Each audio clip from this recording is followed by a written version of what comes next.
Welcome, السلام علیکم۔ جب شیطان انسان کی 4 باتوں میں سے ایک حاصل کر لیتا ہے تو کہتا ہے کہ مجھے اور کی ضرورت نہیں۔ اول، اس کا تکبر کرنا۔ دوم، اپنے اعمال کو زیادہ سمجھنا۔ سوم، اپنے گناہوں کو بھول جانا۔ چہارم، پیٹ بھر کر کھانا۔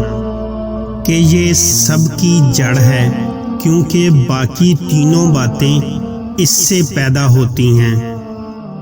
کالے دل والے کو ہدایت یا نصیحت کرنا فضول ہے، کیونکہ پتھر میں لوہے کی سلاخ دھنس نہیں سکتی۔ اپنے پیٹ کو کھانوں سے خالی رکھو تاکہ اس میں اللہ کا نور دیکھ سکو۔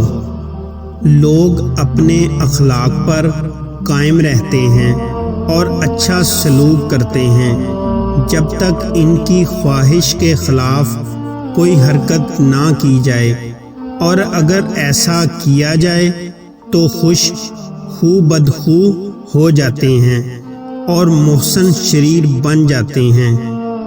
ہر بندے کو اپنی حاجت صرف اور صرف اللہ کی بارگاہ میں پیش کرنی چاہیے۔ ایک ہدایت یافتہ دانا کی دوستی میرے نزدیک اس بات سے بہتر ہے کہ 70 سال ایسی دوستی کے بغیر عبادت کے لیے دن رات ایک کیے جائیں۔ نیکوں کی لڑائی خواہشات اور امید سے ہوتی ہے۔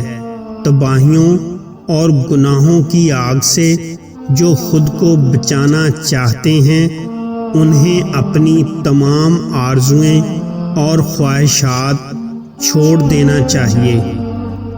احسان یہ ہے کہ دوست کا احسان مند ہو اگر اس نے تجھ سے کچھ لیا ہے، کیونکہ وہ اگر نہ لیتا تجھے ثواب نہ ہوتا، نیز اس نے تجھ سے سوال کیا اور تجھ ہی سے اس کو امید تھی۔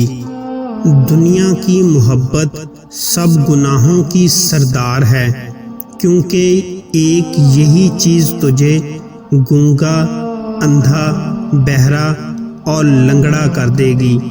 اس سے بچ اور تنہائی اختیار کر۔